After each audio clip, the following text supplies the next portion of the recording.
The reservation was for 7:30 p.m.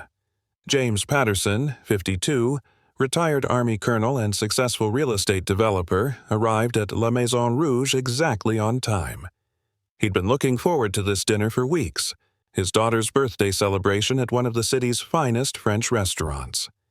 He straightened his sport coat, checked his reflection in the glass doors, and walked inside with the quiet confidence of a man who'd commanded troops in 3 war zones and built a business empire from scratch.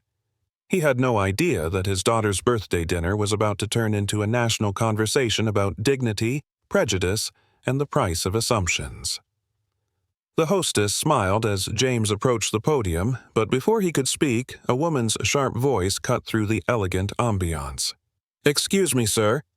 The restaurant manager, a thin white woman in her 40s with blonde hair pulled back severely, appeared from nowhere.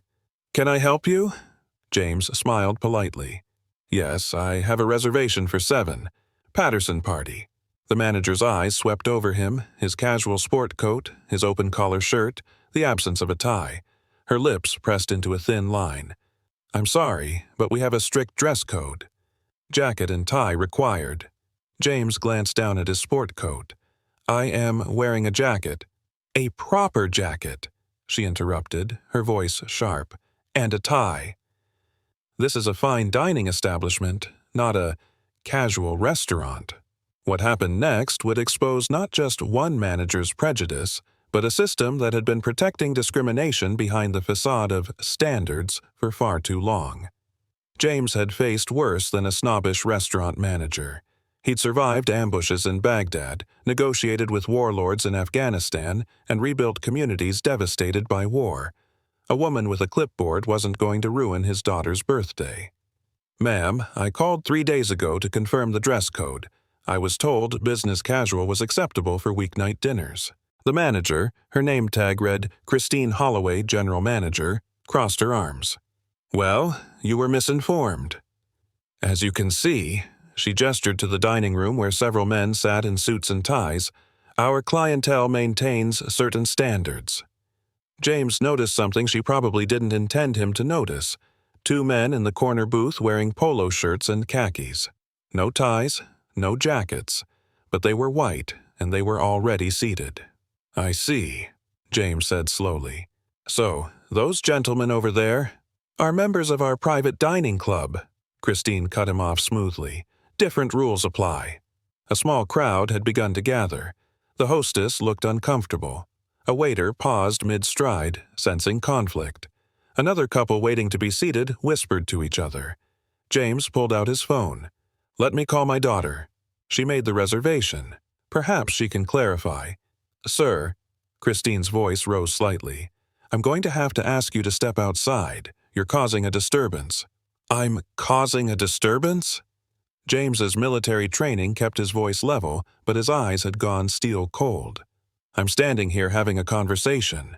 A conversation about dress code violations that's disrupting our other guests," Christine said, her chin lifting. She turned to signal someone. "Security, please escort this gentleman out." A burly security guard in a black suit approached, looking deeply uncomfortable. "Ma'am, are you sure?" "I'm sure, Robert. Please show him the exit." James held up his hand to the security guard. "I'm not going anywhere until my daughter arrives." "We have a confirmed reservation." Christine's face flushed red. "You need to leave now, or I'll call the police. We reserve the right to refuse service to anyone." "Refuse service to anyone," James repeated softly. "Is that what this is about? Service refusal? Or is there another reason you don't want me in your restaurant? I don't know what you're implying." "I'm not implying anything. I'm asking directly. Would you be questioning the dress code this aggressively if I were white?" The restaurant went silent. Silverware stopped clinking. Conversations died mid-sentence. Every eye in the room turned to watch. Christine's face went from red to white.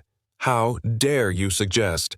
This has nothing to do with race. This is about maintaining standards. This establishment has been serving the finest clientele in this city for 30 years. 30 years, James interrupted quietly. "Interesting. Tell me, in those 30 years, how many black families have you served?" Christine sputtered. I don't keep track of… That's not… You're being completely inappropriate. But then something unexpected happened. A voice from across the restaurant called out, James? James Patterson. An older white man in an expensive suit stood up from his table, walking toward them with a confused expression. Christine, what's going on here? Why are you harassing my friend?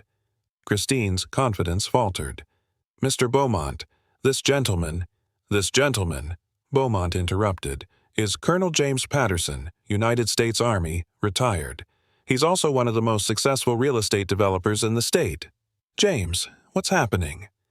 James gave a slight smile. Apparently, my sport coat isn't up to the restaurant's standards, Richard. Richard Beaumont's eyes narrowed. He turned to Christine. I'm wearing the exact same type of jacket. Are you planning to throw me out too? Christine's mouth opened and closed like a fish. Mr. Beaumont, that's different. You're… I'm what? His voice had gone cold. Say it, Christine. I'm what? The security guard had quietly stepped back, wanting no part of this. The hostess was typing frantically on her phone.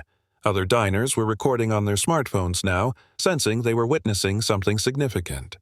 Christine was trapped, and she knew it. This is a misunderstanding. I was simply enforcing our dress code. Selectively, James said. Very selectively. Before Christine could respond, the front door burst open and a young woman rushed in. James's daughter, Maya, 28, professional and polished in a business suit, her face flushed with anger. Dad, I got your text. What's going on? She looked at Christine. I made this reservation a week ago. I specifically asked about dress code and was told business casual was fine. Christine's face had gone pale. I'm sorry, there must have been some confusion. No confusion, Maya said, her voice sharp. I have the email right here, from your restaurant, confirming business casual attire for parties of fewer than 8 people. She held up her phone, showing the email clearly. Christine glanced at the screen and her eyes widened.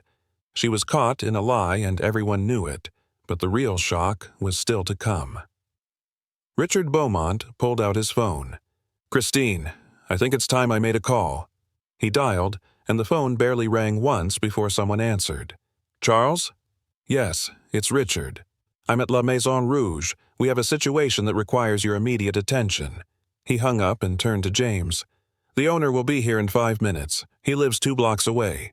Christine's face went from pale to green. Mr. Beaumont, I'm sure we can resolve this without bothering Mr. Chen. Oh, we're absolutely going to bother Charles, Richard said. In fact, I insist on it. The restaurant was completely silent now. Even the kitchen sounds had stopped as staff peeked out to see what was happening. Maya stood beside her father, her hand on his arm. Dad, we can just leave. There are plenty of other restaurants. No, James said quietly. Not this time. I've walked away from situations like this my whole life. Not tonight. Not on your birthday. Christine made one last desperate attempt. Sir, I apologize if there was any confusion. Of course you're welcome to dine here. Please, let me show you to your table. Now I'm welcome? James asked. What changed, Christine? Was it finding out I'm friends with Richard? Or was it the owner being called? She couldn't answer. A sleek Mercedes pulled up outside, and a distinguished Asian man in his 60s hurried through the door.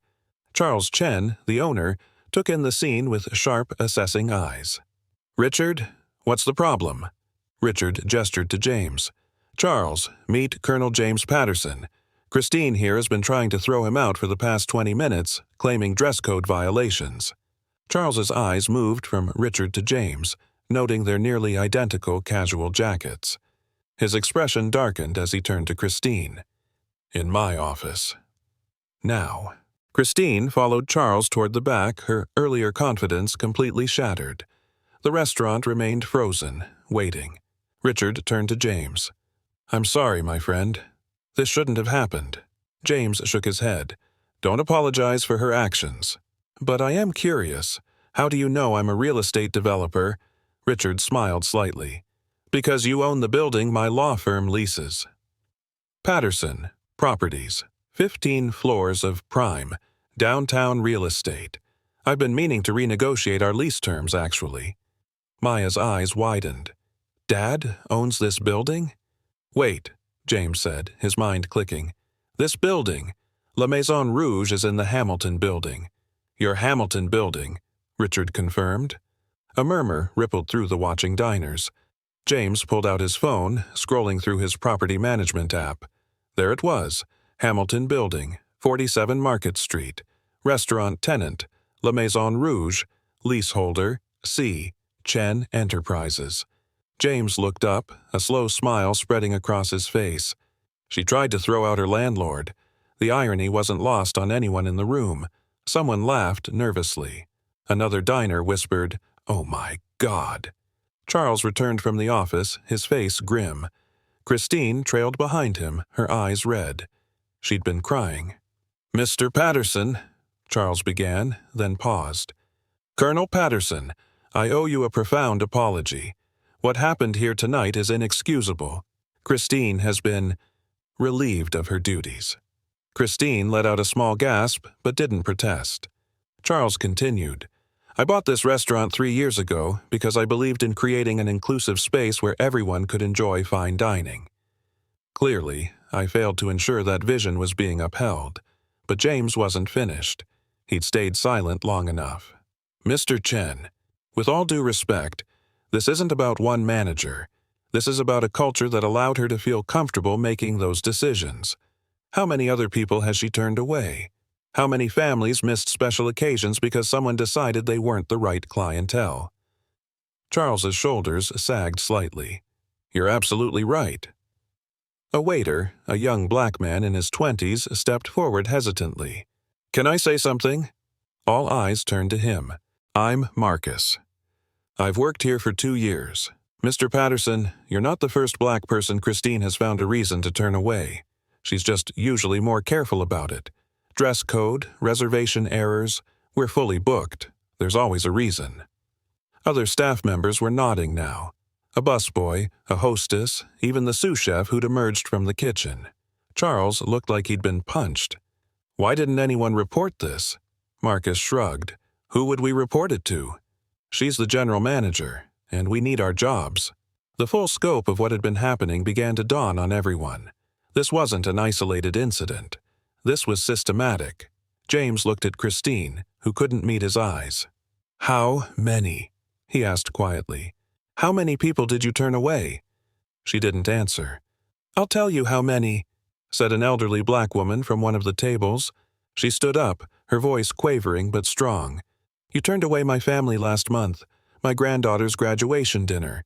Told us you didn't have our reservation, even though I had the confirmation email." Another voice. "My anniversary." 3 weeks ago. Suddenly the kitchen was closed early. Another. "My business dinner." "You seated us at the worst table in the restaurant, next to the kitchen door, then took an hour to serve us. My clients were humiliated. The testimonies kept coming, building like a wave." Charles Chen looked devastated. James held up his hand, quieting the room. "Mr. Chen, I appreciate your apology, but we need to talk about more than just tonight." He turned to address the entire restaurant. "I built my business on a simple principle. Everyone deserves respect. Everyone deserves a chance. I didn't serve my country for 25 years so that people like my daughter would still be judged by the color of their skin instead of the content of their character." He looked back at Charles. "You said you bought this restaurant to create an inclusive space. Are you willing to do the work to actually make that happen?" Charles straightened his shoulders. "Yes, absolutely. What do you suggest?" "First, a complete review of your hiring and service practices. Independent oversight. Second, mandatory bias training for all staff, not just a half-day seminar but real, meaningful education. Third, community outreach. This restaurant should reflect and serve the entire community, not just one segment." "Consider it done," Charles said without hesitation. James turned to Christine, who was still standing there, her earlier arrogance completely gone. "And you. I hope you use this as a learning experience, not just about consequences but about seeing people as individuals, not stereotypes." She nodded, tears streaming down her face now. "I'm sorry," she whispered. "I was wrong." I was so wrong. It wasn't enough. It could never be enough. But it was a start. Richard Beaumont stepped forward. "James, there's something else you should know." He pulled out a document from his briefcase. "This is the building lease agreement for La Maison Rouge." James looked at it, his eyebrows rising. "The lease is up for renewal next month." "Yes," Richard said, "and given tonight's events, I think you have some decisions to make about whether to renew it and under what terms." Charles Chen's face went white. "Colonel Patterson, please. This restaurant employs 40 people. This was one person's terrible judgment. Not what?" James interrupted gently. "Not a reflection of your oversight? Your hiring? Your training? Your culture?" Charles had no answer. James looked around the restaurant, at the staff who had spoken up, at the diners who had witnessed everything, at his daughter standing beside him with pride in her eyes. "I'm not going to put 40 people out of work because of one person's actions," he said finally. "But the lease will be renewed with new conditions: community advisory board, diversity requirements, regular audits, and a portion of profits going to local community organizations." Charles nodded quickly. "Anything you want. You have my word." "I don't want your word," James said. "I want it in the contract." Richard smiled. "I'll draw up the amendments myself. Pro bono." Charles insisted that James and Maya stay for dinner, completely complimentary. He personally prepared a special menu, apologizing repeatedly as each course arrived. The other diners had stayed too, the normal Friday night crowd transformed into witnesses to something larger than themselves. Some approached James's table to apologize for not speaking up sooner, others to shake his hand. One elderly white couple hugged Maya, apologizing for the racism their generation had failed to address. As dessert arrived, Marcus the waiter approached their table again. "Colonel Patterson, can I ask you something?" "Of course." "What you said about everyone deserving a chance, did you mean that?" James studied the young man's earnest face. "Every word. I'm taking night classes. Business administration. I want to open my own restaurant someday, but I don't have any capital, any connections." James pulled out a business card. "Call my office Monday morning. Ask for Jennifer in our small business development program. We provide loans and mentorship for entrepreneurs. Tell her I sent you." Marcus's hands trembled as he took the card. "I don't know what to say." "Say you'll create the kind of place where everyone is welcome, where dignity isn't determined by dress code or skin color." "I promise," Marcus said, his voice thick with emotion.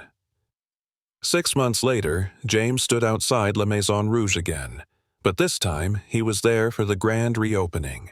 The restaurant had undergone more than just a physical renovation.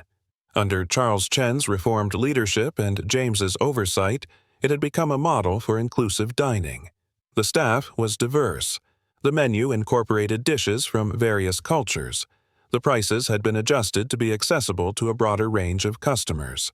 Most importantly, there was a new sign in the window: "Everyone welcome." Always. Christine Holloway wasn't there, of course.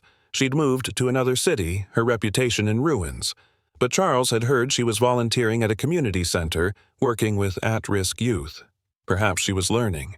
Perhaps she was changing. Maya stood beside her father, watching the celebration. "Dad, I still can't believe you own this building and didn't know the restaurant was a tenant." James laughed. "I own 23 buildings in this city. I can't know every business in each one, but I know them now." Richard Beaumont joined them, raising a glass of champagne. To James Patterson, who turned a moment of discrimination into a movement for change. But James shook his head. To everyone who spoke up, who refused to let injustice be normal. That's where real change starts. Inside the restaurant, Marcus, now the assistant manager, still pursuing his business degree, was seating a diverse mix of families. Every table was full, every face welcomed. The story of James Patterson and La Maison Rouge became more than just a viral moment. It became a blueprint for change. Other restaurant owners reached out to Charles, asking how to implement similar reforms. James's property management company created a Dignity in Business certification program for their tenants. Maya started a nonprofit focused on combating discrimination in service industries. But perhaps the most important change was the smallest one. Every person who witnessed that night, who recorded it, who shared it, who spoke up, they carried that moment forward. They became less willing to ignore discrimination, more willing to stand up, more willing to use whatever power they had to make things right. Because that's the thing about dignity. It's not something that can be taken away by a dress code or a manager's prejudice. It's something you carry with you, something you stand for, something you refuse to compromise. James Patterson didn't go to that restaurant looking for a fight. He went there to celebrate his daughter's birthday. But when confronted with injustice, he didn't walk away. He didn't accept the easy out. He stood his ground and demanded better, not just for himself, but for everyone who would come after him. If this story resonated with you, it's because discrimination in restaurants, stores, and public spaces is still far too common. People are still judged by appearance rather than character. Assumptions are still made based on skin color rather than individuality. But change is possible. It starts with refusing to be silent, with speaking up when you witness injustice, with using whatever power you have, whether you own the building or you're just a customer, to demand better. Share this story with someone who needs to remember that dignity is non-negotiable.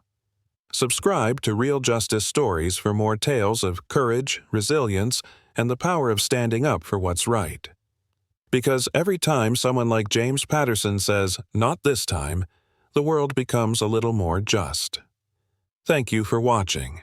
Remember, you don't need to own the building to demand respect. You just need to know your worth. Hit like if this story moved you. Share it with someone who needs to hear it. Subscribe for more real justice stories. Because these aren't just stories. They're reminders that change happens when people refuse to accept discrimination as normal. See you in the next story.